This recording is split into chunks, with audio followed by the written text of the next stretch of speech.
Hello everyone and welcome to Saturn Returns with me, Caggie Dunlop. This is a podcast that aims to bring clarity during transitional times where there can be confusion and doubt. In today's episode of Saturn Returns, I'm joined by the lovely Francesca Specter, who is the author of an incredible book called Alonement. Alonement is a non-fiction book that explores the concept of being alone and the benefits of spending time in solitude. In this episode, we really unpack not only the art of being alone and how to actually lean into that. We discuss healthy interdependency, we discuss attachment styles, we explore the sort of dance and the eternal struggle between healthy interdependency and freedom, alone time and togetherness, safety and closeness versus mystery and danger, these sort of dualities and dichotomies that come when we go into relationship. And I really resonated with so much of what she said about self-abandoning in relationship. I think especially as women, it's something we are programmed to do. And so when we get used to that pattern and recognize it, it can make us pull in the other direction. And then it's about kind of finding that happy medium, which really this conversation is all about. I also found it really interesting when we discussed how when people are in marriages or have children and we see that as a version of happiness and success that we should all be striving to achieve. But very often we're not hearing or seeing the full picture and the reality and the struggles of what that might be like because people don't necessarily want to share it. And I find that a very true thing. It's also really worth considering, like, what do you truly want? What is right for you? Not just echoing the voices of those around you or doing what everyone else is doing because that's what your social circle is doing. Like, really questioning these things. And I hope that this conversation gives you some food for thought in that. Francesca, welcome to the Saturn Returns podcast. Thank you for having me on. How are you doing today? Doing really well. The sun is shining. I'm feeling alive for the first time in 2023 and very ready to do this podcast, actually. I've been listening back to past episodes and it's very nice to guest on one of your favourite podcasts. Oh, so, really? Yes. Thank you. That's so sweet of you. Oh, I just felt so held by it recently. You know, obviously being around that time of life, it's just so nice to have something where it's like you feel part of a community of people Saturn returning. Because how old are you? I'm 31. Okay. So maybe I'm a little bit, maybe I'm a couple of years older than my Saturn return. When's it supposed to happen? Well, you could be going through it. Could I? A belated one, perhaps. When's your birthday? October 17th. Okay. Yeah, we should look into when yours actually... Because do you feel like there's a shift happening at the moment for you? I think so. And I wonder whether we're allowed to put this into the sort of, you know, the pandemic happened, so we lost a couple of years, school of thought. So maybe we were all supposed to happen at some point and then they're happening belatedly because we feel like we've lost those 2 years.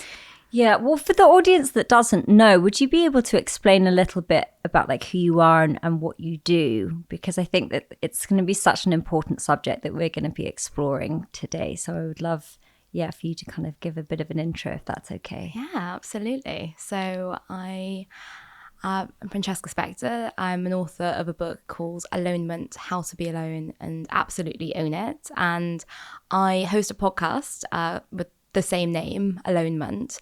And it's something that I felt the need to sort of create, coin, dedicate most of my career to talking about because I was initially, perhaps 3-4 years ago, perhaps pre my Saturn return, you know, I was this person that never really understood the value of alone time, understood why that was an experience that someone would seek out rather than seek to avoid at all costs. And it's been the most impactful thing initially for me and for, I suppose, as the podcast and as the book has grown for my audience. It's become this experience that, I don't know, I suppose it gives you the time and the actual space in your calendar to do those things that we talk so much about, the manifesting, the journaling, the meditation.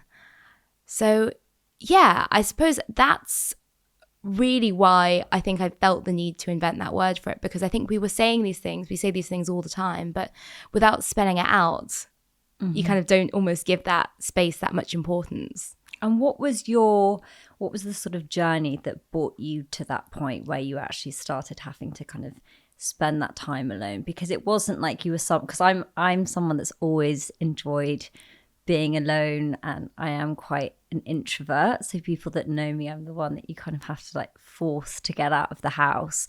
So it's always been quite a normal practice for me. So what was your kind of experience like? Because it was quite different, wasn't it? It was. And firstly, I love it when people say this. I have a sort of, I don't know, just a mad love affair with introversion. I think it's the coolest way to be. And I think it's really funny that we talk about, extroversion as, pre-pandemic at least, as the sort of default that you should sort of gravitate towards, because it's great that you've always had that instinct to take that space for yourself. But for me, as you alluded to, for me, it was a really different journey. I am wired to be an extrovert. You're a Libra. I'm a Libra, yes. Yeah. I'm a Libra. Makes sense. Libras tend to be very sociable. Interesting. Okay. This is interesting. It's like the convergence of my sort of, my Libra-ness, my extroversion, I'm obsessed with Myers-Briggs personality tests. So all of these things, I'd love to read that in relation to my star sign now. But so that is how I'm naturally wired. And they say also it's, I suppose if it's coded into your star sign, it can be when you're born, but it's also genetic. So I think that I still respect that urge in myself. And I know now that, I'm a person that works independently most of the time. And I know that I need to plan time in my week to energize, to be around others. Mm-hmm. But like all good stories, mine with Alonement started with a breakup, which happened, getting on for, I think, 4 years ago now. It was pre-pandemic, which is funny because everyone sort of thinks that I found alone time in the pandemic. But it wasn't that. No, it wasn't. It was a time. So it was a time in my life. I think I was 27, about to turn 28. I had this very nice relationship that I thought, I think you do think in your late 20s, perhaps naively, that it will turn into, the full stop relationship, the marriage, the this, the that. And with a fellow extrovert, I suppose I didn't even know the terminology for this now, but we were quite codependent. We were both quite extroverted, quite happily so, quite sociable. And when we weren't around others, we were around each other. And that was just the way that we were. And at the time, we were happy and then we weren't.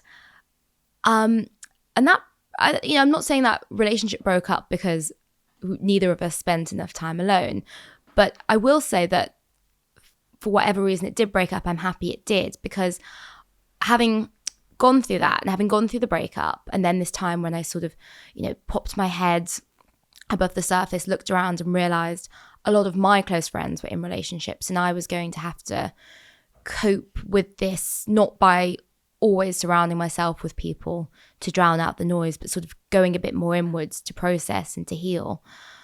In that process of doing that, I sort of realized that actually it's not that the relationship wasn't meeting my needs, but I wasn't meeting my own needs in the relationship. I was neglecting a lot of the hopes and dreams I'd really had for myself, one of which was writing a book and having this sort of independent creative career, in favor of the sort of the codependent dream, in favor of doing what I suppose I've thought my whole life I should do. And I think that revelation was so profound for me and so important for me that the more I talked about it with other people, and the more I sort of benefited from this alone healing space, the more I thought this needs to be something that goes beyond me. Not enough people told me that as an extrovert I could benefit from sort of going against my natural instinct.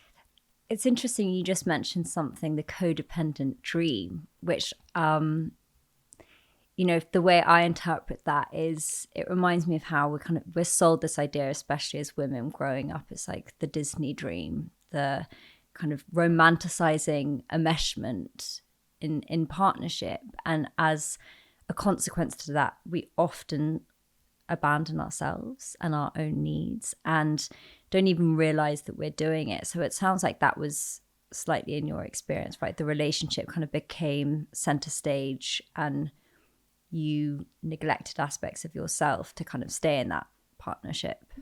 Yeah, absolutely. I mean, a key example, I would say that reading and journaling are two of the practices I do that make me feel most like myself. I feel happiest, I feel calmest. That's a big way in which I use my alone time. I didn't do those things in that relationship, and it was by no means because my ex-boyfriend was telling me not to do them. I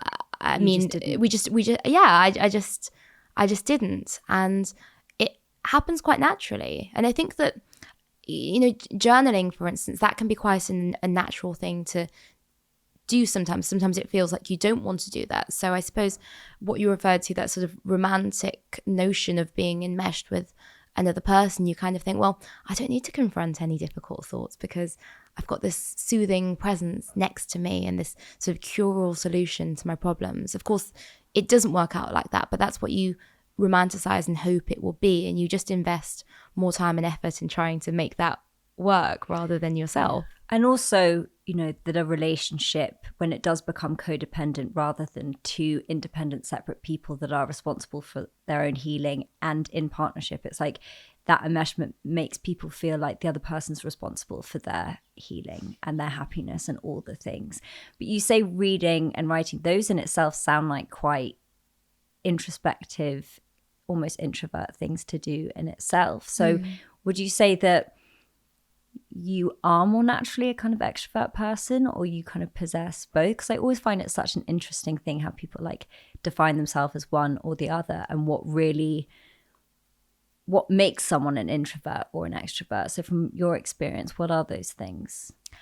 I think it's just the fact that I don't feel energized. I feel sort of, I suppose, demotivated when I haven't spent enough time around other people. And ironically, I realized this most profoundly in lockdown when, I'd already, I was already writing my book. I was already thinking mostly about the alonement and the discoveries I'd made pre-lockdown in that space of moderation and balance where alonement most thrives. I think I started to have more, and I say this because they're very distinct things. I started to feel more loneliness than I'd ever felt before because it was very unnatural scenario. We weren't able to get the normal sort of functional social framework that most of us introvert or extrovert thrive upon.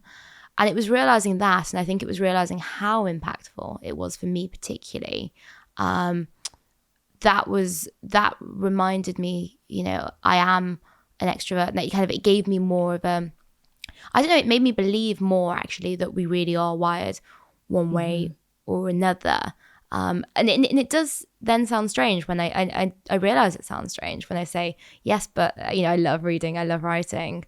And I guess, I suppose the only way I can describe it is, I think introverts and extroverts, we each have like a make or break energizing function. And, for introverts, the make or break function would be getting that alone time. You don't have it, you don't feel human without it. Whereas I suppose I was surviving without having any alone time in my relationship. But, I wasn't thriving. And I think so, I suppose I need the alone time to sort of not to become too much of an Instagram cliche, but then I need it to thrive. I need it to get to beyond that, coping energy state, towards the sort of, okay, but I'm around people, but I'm also reaching for what I want, what I'm dreaming about. Yeah, it's interesting because, you spoke about it reframing your view on relationships, and I kind of want to touch on that. But the lion's share, I'd say, of our community, kind of the podcast Saturn Returns came out during the pandemic, and I think people discovered it at that moment in time where they were perhaps feeling lonely. And the aim of the podcast is, the log line of it is, you are not alone. And that was just a coincidence that when we decided that, then sort of 7 or 5 months later, whatever, we went into a pandemic. But it was, I guess, an appropriate thing to be saying and gave people a lot of comfort. But that piece you mentioned about, starting the book on we come into this world alone and we leave it on our own isn't something, because I spoke to someone about it the other day, how when, especially in romantic partnership, we give each other this idea of forever, we sell each other romance like it's going to be something that lasts forever. But if you think about it, it never will. It's impossible for it to. But that's it pierces that bubble on that dream a little bit. So I guess my question is, how has it reframed your view on relationship, and how has that been beneficial, and what have you sacrificed? It almost makes relationships of any kind, and I count friendships in this as well. I suppose the conditional relationships you form in your life outside of your family, it makes them more romantic. I don't really believe in the notion of a soulmate, and I know that people, some people do, some people don't, but personally I don't. I believe, and I don't really believe in sort of love at first sight, those notions. But I think that relationships is something that you build over time, and the way that you're building that is, I suppose, realizing that you weren't sort of destined to be together by the universe. This isn't an inevitability, and there is this distance that you will never be able to cross in its entirety, but between your brains, between the way that we're all sort of trapped in our own heads, but we're trying all the time. We're doing, we're even in love languages, we're buying each other little thoughtful gifts to say, oh, I've really tried to understand you here. Or we're saying we're saying thoughtful things, and we're really, it's that constant effort. That's the romantic part for me now. And I suppose in the past I wouldn't have necessarily respected that distance as much. I would have thought, we're like two peas in a pod. We're like, we're this, we're that, and just kind of assumed that we would like the same things and do the same things and have the same dreams. Yeah, that understanding without it even having to be explained. Completely. Whereas, yeah, completely. And it's so romantic as a notion, but I think it's all equally romantic.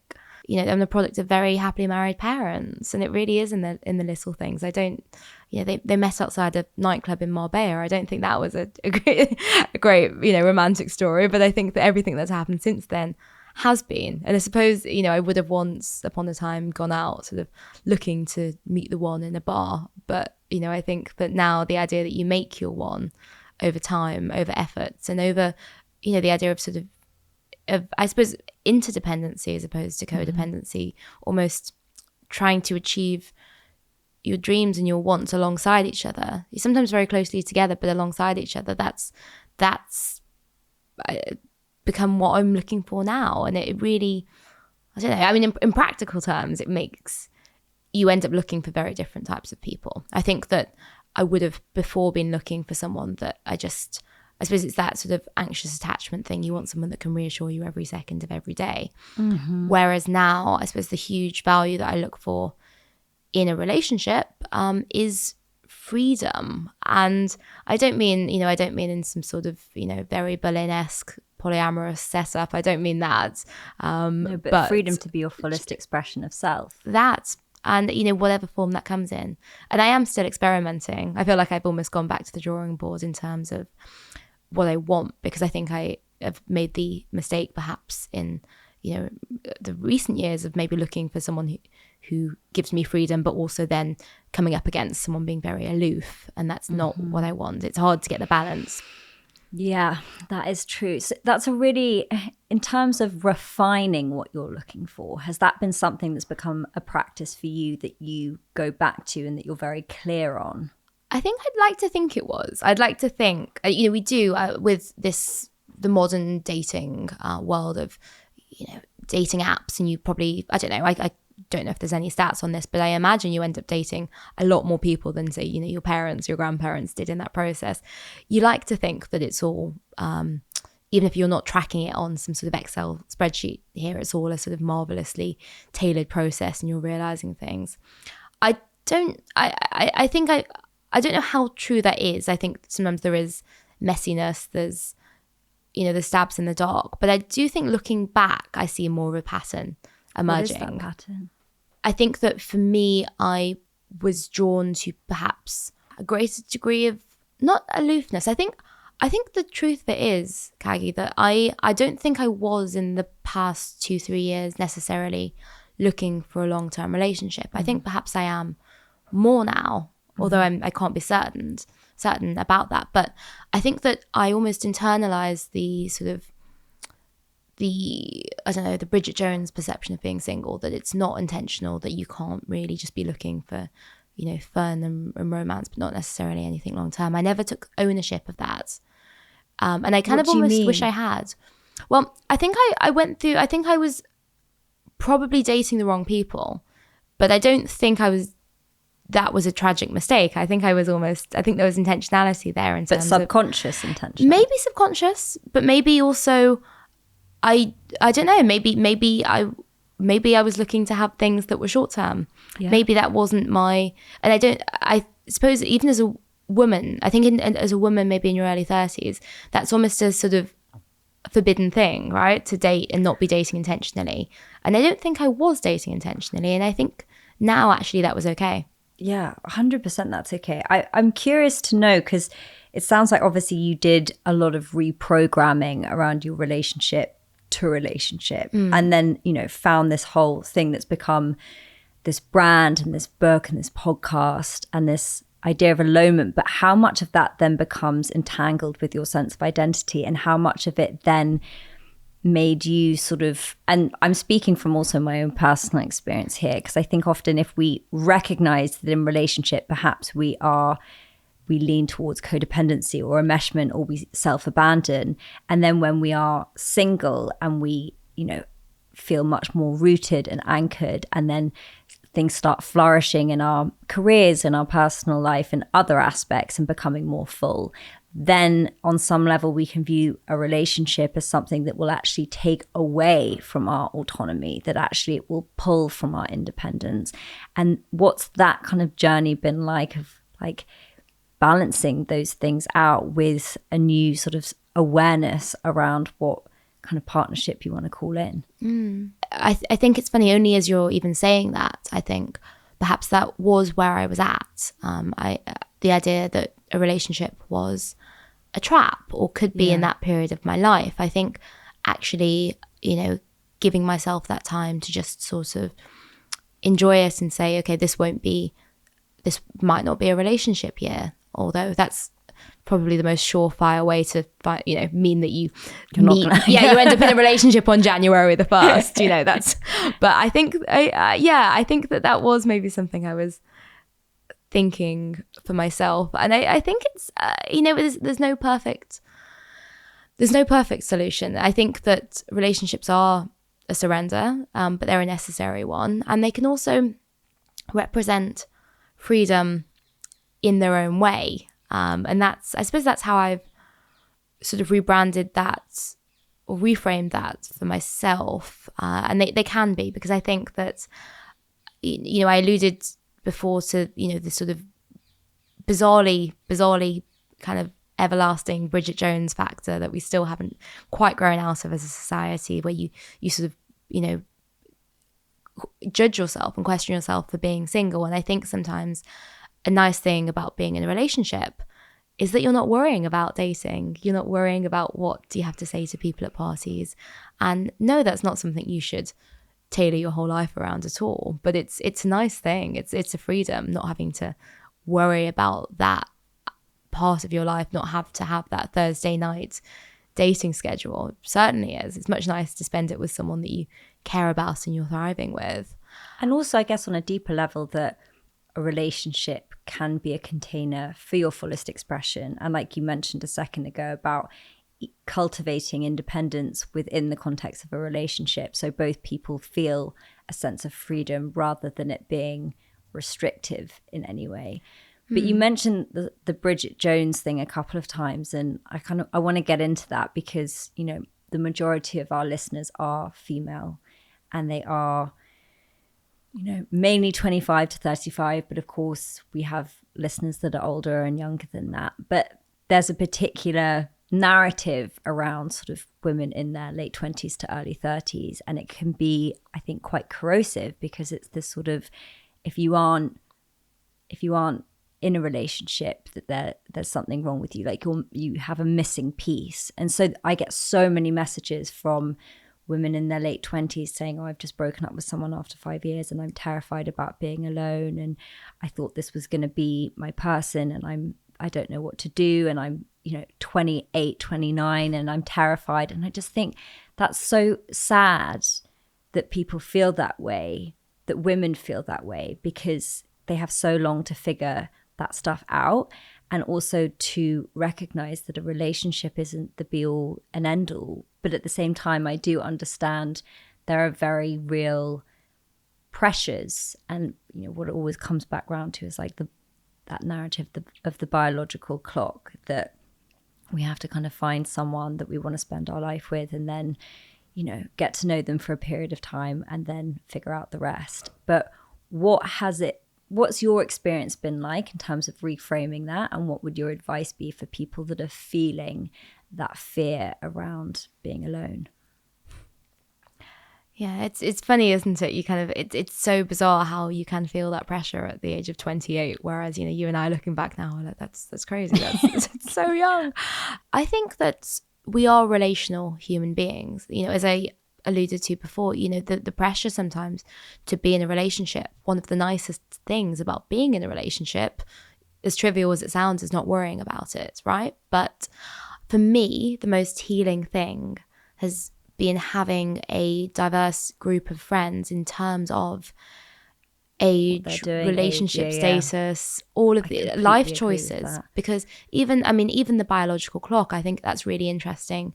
It's interesting to have friends who don't necessarily want children or who are unsure about it, because that changes dating entirely. I wonder if we don't talk enough about that. I remember I was on a podcast called A Single Serving with, I think it's pronounced Shani Silver, but I'm thinking phonetically Shani Silver. But she's a New York journalist, and she said to me, you know, she was in her late 30s at the time, but she said, I've never wanted kids, so age does not make any difference to me in terms of when I'm going to meet people. I don't feel I'm on that timeline. And I think that's a whole interesting perspective to begin with. Obviously, it's more difficult if you are wed to the idea of having biological children and then have that pressure, rightly or wrongly, in your head. It's a huge pressure. But I think any of these life choices, you know, being in a relationship, having children, any of them, it's never a surefire way to happiness unless it's the right choice, unless it's the right framework to be in. And the only way you can sort of know that and be assured of that in times when you are feeling the pressure is by having those examples around you, of different ways of living. And not only that, like, I think it's not only just having a diverse group of friends in terms of their different stages. I think it's also having honesty, because I think that there is, I totally understand why this is, but there is a tendency to sort of clam up and not talk to your friends in the same way that you might have before once you get into a relationship, out of a sense. Yeah, especially notice when people are married and then have children. Whereas I feel that at the beginning stage, at least like very much the beginning stages of dating, people are more honest about the goings on of the relationship and how things are feeling. But once people are married with kids, that doesn't seem to happen. Is that what you mean in terms of it just then it's like presented as everything's great? Yeah. And then from the outside, you know, you mentioned about diversifying friendship groups, and I think that is so key, because so much of what people message me about is all my friends are getting married and having children. So of course, if you've got a circle of friends that are all doing the same thing at the same time, you're going to feel like the odd one out. But if you have different friends that are different ages making different life choices, you can then really establish what you want for you versus just doing what you feel the pressure to do because everyone else is doing it. Completely. Because, you know, it's all well and good saying, journal and think about it and, you know, mood board your life. But realistically, we also live in the real world, and we need examples all around us, whether that's our friendship groups, whether that's watching certain movies, reading certain books. We need that fullness of experience so that when we're thinking about these things, when we're catastrophizing, we're not saying, oh, everyone's engaged or everyone's having kids, like, because that's a very small group of people. That's definitely not, you know, scientifically accurate, is it? Then what happens is people, you know, the algorithm starts throwing you more of what you're thinking about. So people will probably go onto Instagram or Facebook and just see a sea of engagement rings and babies and think, well, everyone is getting married. But again, it's like, where are you directing your focus? What are you educating yourself with? How are you kind of opening up your world to different ways of being? Yeah. But for the honesty piece, in terms of when people are in marriages and perhaps starting families, is that what you meant? Do you feel like people then don't present the full truth of the reality of the situation? Yeah. And I think there are multiple reasons for this. And I think that, you know, this is not, you know, oh, those married people not telling us the truth. I think it's lonely for all people involved. You know, I think if you happen to meet someone nice and get married to them, and then you know, your friend is single and you're not sharing the ups and downs of your life with them, that can make you lonely. You know, that can make the married person and the single person lonely. That's hard. And I think that the reason, perhaps, and I'm only guessing here, I think the reason you feel pressured to not talk about the nuance of that experience is because you've just had a huge expensive party where you've said one, you know, you've very much presented one sort of front to everyone, to everyone that you know, and it almost feels like an admission of failure to say, okay, this is a bit tricky, or this is, but the reality is that is just life, and you know there will be ups and downs, and we're still, no matter, you know, how much societally we sort of put these things in a hierarchy, you're not necessarily happy or married. You're just sort of going through a different experience, and that's okay. And I think that if we were able to acknowledge that, then we wouldn't be trapping ourselves in these sort of, you know, lonely cages of putting up a front. Yeah, because we've spoken about sort of the loneliness and being single and kind of owning that. But what about the loneliness you feel when in partnership or in relationship? Because like you just mentioned, I think that especially when people have made that decision and that choice and got married and taken that step to admit that they are having doubts or that they are unhappy or feeling lonely, feels like this huge admission, because they have perhaps had this big party and have presented a different version. And I think that there's probably a lot of shame in that as well. So what are your kind of thoughts on people that might be navigating that feeling? The shame is a really interesting point as well, because I think that, you know, for instance, with parenting, it's so funny when I speak to my friends who are new parents, they'll say to me, and you know, the algorithm, as you mentioned earlier, has a lot to answer for. They'll say to me, oh yeah, I've only breastfed for 6 months or something like that, and they'll say, oh, but this, but that, you know, oh, but it's okay, but I'm doing this, and it's like they're having a conversation with someone who's not me, and I'm like, look, I'm not suing you, I'm not the parenting police, like it's okay, like I know that there's so much pressure on you, but please know that there's a world outside of that, so you don't need to be trapped in that.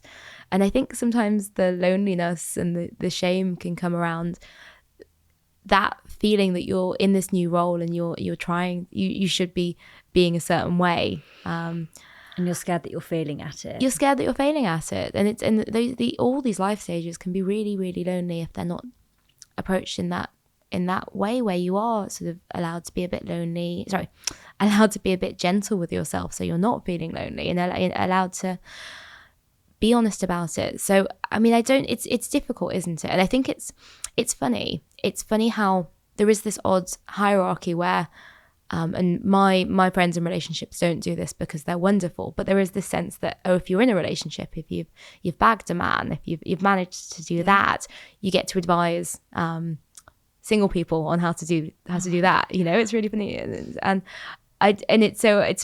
almost sort of thinking out loud here, but it feels funny almost giving advice to people in that life stage to say, oh, it's okay, people in relationships and happily married people, you can do this. But I think we can all learn from each other. And I feel like I've been on both sides of the fence, because I've also done all the wrong things in a relationship. And I know that relying on one partner, however lovely, for everything was a lonely space to be in as well.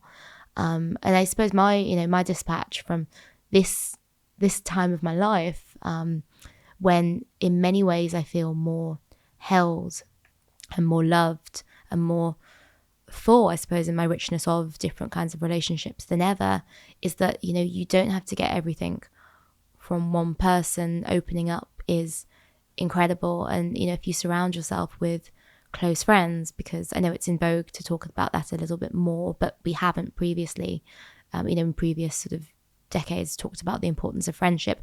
That's how you get through the shame. That's, you don't, even though society tells you that romantic relationships or parenthood should in itself be a complete experience, it's not. And single people in relationships, people of all stages alike, from realizing that, can really thrive, I think, really enjoy it a lot more. I like what you said about, that we can learn from every stage, and that we should sort of deconstruct this social hierarchy that feels very present, because it does definitely happen. It's like the single to relationship to married to family, and then whatever stage you're at, you're constantly asked about when you're going to get to the next. So if you're single, it's like, well, do you want a relationship? When are you going to find a partner? And then when you're with someone, it's like, when are you getting married? Then when you're married, it's when are you having a child?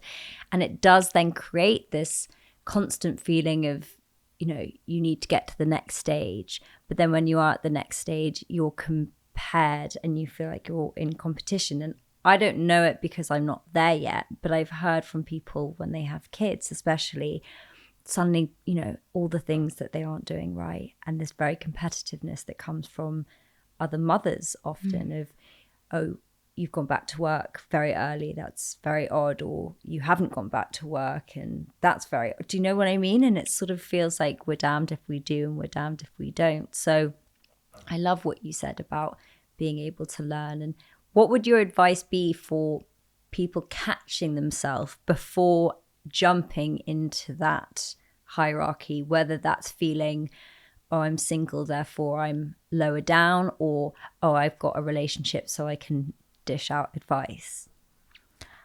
I think, not to sort of be a parody of myself, but I think it does come into that alone time. I think it comes into thinking, just looking at your past week, your past month, and, thinking, was I happy? Am I happy here? What do I feel I need? Because I think if you don't take that space away from others, away from, being slightly embarrassed that you have to say this thing or that thing at a party, then you're not really going to be tuning in with yourself, what your actual experience of this has been. And maybe it means you're totally miserable, but you're totally miserable because you're lacking something that you're wanting, not because someone else has told you you are. But equally, you could be really happy and loving it. I think that's the case too. And I think we don't allow each other to be, we don't allow ourselves almost to be miserable when we're doing the sort of quote unquote right thing, and we don't allow ourselves to be happy when we're doing the quote unquote wrong thing. And if we took a second to just think how we're feeling in this reality, I think that would really help. Yeah, actually carving out that time to sit with ourselves and to check in, because it does require sort of interrogating those narratives that come in and that conditioning. And when we do find ourselves in situations where people start questioning or prodding or making us feel like, one of the things I heard recently, I went out with a friend, and this guy, who's a lovely guy, and he didn't mean anything by it, but he said, oh, I know so many wonderful women in their 30s, but the pool is just so small for them. It's so sad. And I was like, that's such, and I just had to stop him. I was like, you cannot go around saying things like that, because it continuously makes women feel this sort of scarcity mentality. And it's sort of spread out so, freely, like there's nothing wrong with saying that kind of stuff. So what is your kind of advice on that particular piece around, fear of finding someone, or that there isn't enough love out there? I mean, look, if you live on a tiny island in, I don't know, the Scottish Hebrides or whatever, there might not be enough people. But God, I think, a lot of people listening to this, live in cities and towns and whatever. There's we have, for better or for worse, we have dating apps. We have so many different ways to live. We're liberated. We're women are even allowed to go out on the street by themselves these days. It's fantastic. It's the 21st century. We have so many things that we can do, so many ways to live and explore and widen our social circles, that I think it's so absurd to even contemplate that as a possibility. And yet that fear is there. And it's funny because you touch on, if I were to sort of summarize, the thing that I try to do through my writing and, through my work, it really is to encourage people to live out of passion and curiosity rather than fear, because I think fear is a terrible, terrible motivation.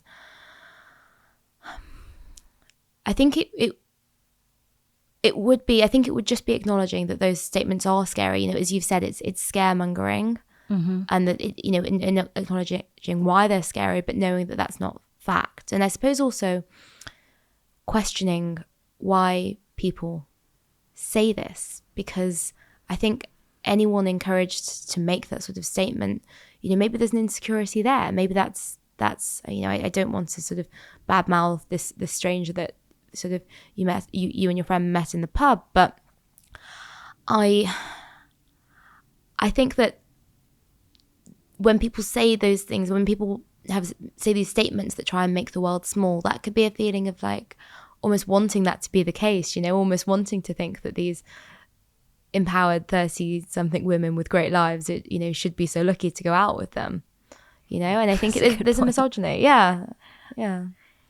So let's talk about the kind of internalized misogyny here, because obviously we all know that the labels that women get coined are less desirable, whereas a man in a very similar position will get something very, very different. For instance, you mentioned the Bridget Jones, then we have the spinster, and then on the other side for men it's bachelor, silver fox. It's got very, very, very different connotations. So is that something you've kind of considered exploring, or how do we kind of unpack that?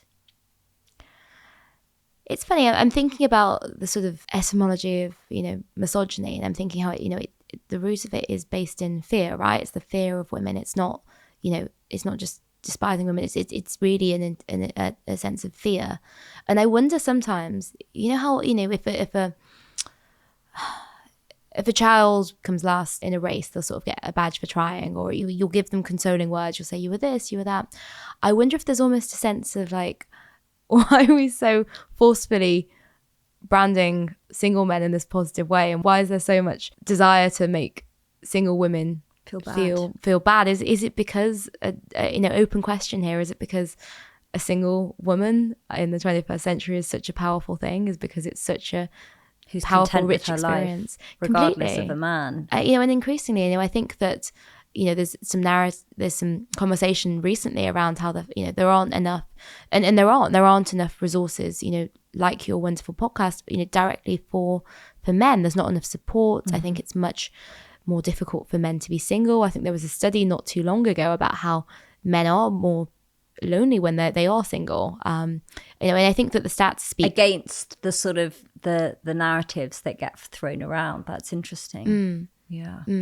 And I wonder how much louder and how much more ridiculous the sort of the Bridget Jones-ification of single women gets. I wonder if that almost correlates with how being single becomes more of a valid experience for a woman, because we know that women do, it's just biology. If you have children, you do end up giving a lot more up within a relationship, and statistically, women when they get divorced, they're much less likely to remarry quickly than men do.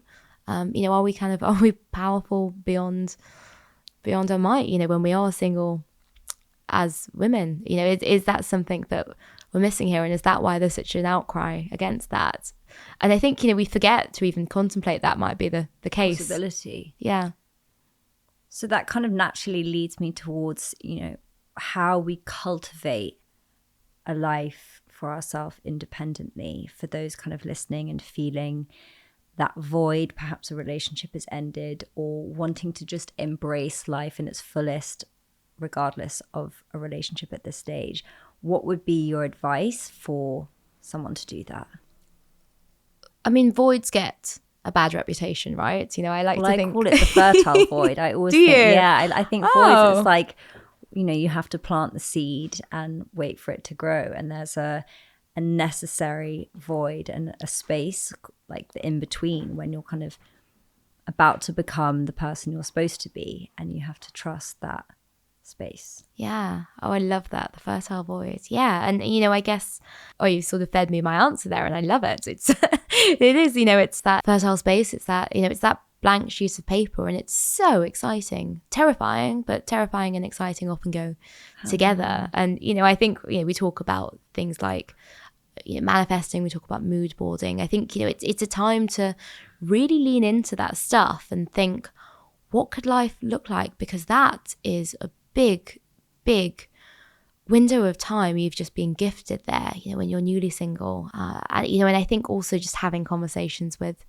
other friends who are not necessarily single, but, friends that you think lead a really rich and full life. I'm thinking of one of my friends in particular, who she took a year off dating after her relationship, which I think was absolutely incredible as a decision. It was very, as I said, it was very intentional in a way I haven't previously felt brave enough to be. She trained as a yoga teacher. She learned Spanish and Italian, actually. She has so much curiosity. Wow. And I think she ended up, we sort of need role models in all areas of life, including relationships. But she was almost my single role model in that respect. I thought, wow, this is such inspiration for how to feel that. Yeah. A single role model. Yeah. Because I don't think it's something I've really thought about before. Yeah, because I suppose, and again, I almost go back to they don't have to necessarily be single, because I guess you think single role model and then you think, oh, what characterizes a single woman? And, I laugh about it because sometimes people think when you're single, you're this like party animal. And I'm certainly not. I think I disappoint people a bit when they say, like what crazy single things have you been up to? And I'm like, much the same as you and your partner, like you're cooking dinner, got really into my slow cooker last month, I think, and I think, but just looking at people with rich and full lives and thinking, okay, like, what am I curious about in their life? And then that becomes the inspiration for how to fill that fertile void. I keep using that, but I love that expression. And what about those that really struggle with just sitting in their own company? Because I know that that's something people find achingly painful. Well, my book, the subtitle is How to Be Alone, and to absolutely own it. There's a process in that. And I think that the process begins with those baby steps, because God, you're newly single, you're not going to, well, it depends what kind of relationship you had, but I certainly wasn't used to spending much time in my own company. Even the fact that sometimes in relationships, and I don't do this anymore, but my default once upon a time was to just, text every couple of hours or whatever, and you're just uncomfortable. But I think that those baby steps are really important. I think things like, I do 10 minutes of meditation with the Calm app every morning, and I think that's a really great space, even if I feel uncomfortable on that particular day with my thoughts for whatever reasons, that pays dividends so much, that 10-minute space.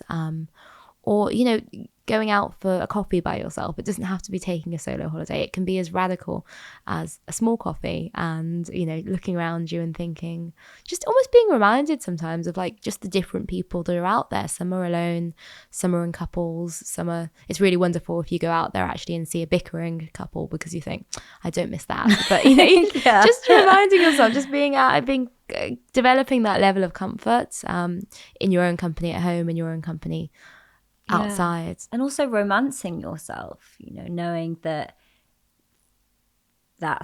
like romance isn't exclusive for a romantic partnership, that you can live a romantic life on your own. And like you said, it doesn't have to be a huge thing, like, but I'm going away for a couple of days on my own. Even I am in a relationship, but I suddenly realized that I actually just needed to have some time, and actually if I didn't carve it out, it just wasn't gonna happen. And I haven't done that in a really long time, so I'm looking forward to it. But for those that find it uncomfortable, I think maybe baby steps of coffee on their own or a meal on their own or something like that, and just to start getting used to and enjoying their own company. Completely, to begin with, because, you know, if you're unused to it, you don't want to sort of scare yourself, do you? But make yourself feel even lonelier. Yeah, but, you know, I'm curious that with making the decision to, you know, go on holiday by yourself in a relationship, did you feel more able to sort of have that conversation now than perhaps in previous relationships? Or what was that process like, making that decision? Yeah, it's interesting because, you know, you mentioned at the beginning the way in which you'd operate in relationship, and I wouldn't expect to have time on your own almost. And I think historically I've perhaps been like that as well, but it is something I need. It's like a non-negotiable for me, and yet I would sacrifice it because I didn't know how to communicate it. But, you know, in this relationship we're both similar in that way, and so my partner needs his time and he goes and does his things alone, and that then invites me and makes me see that that's okay, and that's actually encouraged, and that makes our relationship stronger, because that's something we kind of touched on but didn't go into fully. It's like having a relationship but then also having the time to yourself. And I know, I can imagine when, you know, I've met people recently that have got kids and they just have suddenly recognized that they haven't done anything for themselves. They've kind of abandoned all the things that gave them joy, and it didn't even happen intentionally. It just happens because we tend to put ourselves at the bottom of the list. So I think it's just about recognizing when you have overfilled your plate and you're wearing too many hats, and just to take that time. Completely. And I think it sounds like alonement is a value that you have in your relationship, and I think that's lovely. I think it's an important value that I think every couple can benefit from. But I think, you know, also even in parent-child dynamics, because even though I clearly didn't pay much notice of it for the first 27 years of my life, my mother's an introvert, and I have memories of watching her sort of, you know, by herself, you know, doing a crossword at the kitchen table in her sort of contented little bubble. I mean, you know, she gets up an hour or two earlier than everyone else just to sort of make sure she's got that time. And I guess you can't be what you can't see. And I suppose she was my earliest example of what alonement could look like. The fact that was not her, you know, being lonely or needy by herself. That was her being perfectly contented. And I don't know what the mechanism by which a parent does this, but, you know, I certainly think there is, if it's somewhere that you've got in your own personal journey to value that time by yourself, and, you know, hopefully it is, because I think it's a lovely thing to discover. It's a nice thing to be able to model for children. Well, and like you said earlier, it's another example of a role model that's doing it in the context of a relationship. So I think that's a really nice note to kind of end things on, that people to start looking out for someone that can, to have an example of someone that is a role model of modeling that kind of behavior, whether they are single or not. completely, because you can't be what you can't see. 100%. Thank you so much for joining us on the Saturn Returns podcast. Is there anything you'd like to leave our listeners with as a little piece of advice? Oh, well, firstly, thank you so much for having me on. It's been absolutely wonderful. I suppose we've talked a lot about the time of being single, and I think it's perfectly valid to want a relationship. It's perfectly valid to want to be single, and I suppose it's that you are allowed to lean into that single time as well, and sometimes it might not necessarily. One might not necessarily be better than the other, but I think almost like as a sort of, not a consolation, but a warning. You won't be single forever, and actually valuing that time, that fertile void, my new favorite expression. That's the thing that you should be most scared about, not the comments that people make at parties. I love that. Thank you. I hope you enjoyed listening to this conversation between myself and Francesca as much as I enjoyed having it. A couple of takeaways for me was this pervasive idea that women need to find a man, or they are less than on their own, or all these sort of floating around narratives of the spinster, Bridget Jones. So many of you messaged me about worrying that you're single or that you've gone through a breakup and you're not even necessarily 30 yet. And I just feel that we all need to really consciously make a decision to reject these narratives, these sort of dismissing views of women that you are somehow less than if you haven't been picked or chosen by a man, or that your worth is tied into all these things. Something that I'm looking into a lot at the moment is archetypes, and how we kind of go through this transition from maiden to mother. And mother doesn't necessarily mean that you become a mother. It's more about embodying a certain way of being.